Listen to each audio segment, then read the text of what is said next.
4-5খন ব্ৰেডে খুব ধুনীয়াকৈ গোলাপ জামুন বনাব পাৰি।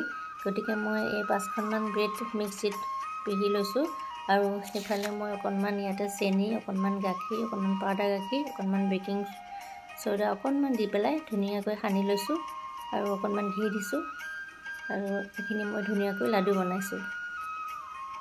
এই 12টামান লাডু হৈ গ'ল আৰু ইফালে মই এটা কেৰাহীত আধা কাপ চেনি, আধা কাপ পানী দি 2টামান ইলাচি দি অকণমান ফুড কালাৰ দিছোঁ, কালাৰটো ভাল হ'বলৈ। আৰু এইখিনি অকণমান পগাই লৈ আৰু এই লাডুকেইটা এইফালে ভাজি লৈছোঁ। অকণমান ৰঙচুৱাকৈ ভাজিলে দেখিবলৈ ভাল লাগে আৰু এইখিনিও খুব ধুনীয়াকৈ হৈ গৈছে।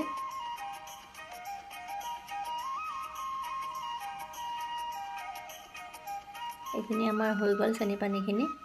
ইয়াতে মই ভাজি লোৱা এইখিনি গোলাপ জামুনখিনি দি দিম। দেখিছে কি ধুনীয়া হৈছে কালাৰটো। এতিয়া মই 3 ঘণ্টামানৰ কাৰণে ইয়াত থৈ দিলোঁ। ইয়াৰ পাছত 3 ঘণ্টাৰ পিছত এইখিনি মই বাতিত কাঢ়ি লৈছোঁ। দেখিবলৈ খুব ধুনীয়া লাগিছে, কালাৰটো খুব ধুনীয়া হৈছে। আৰু মই এতিয়া এটা ফালি দেখুৱাম।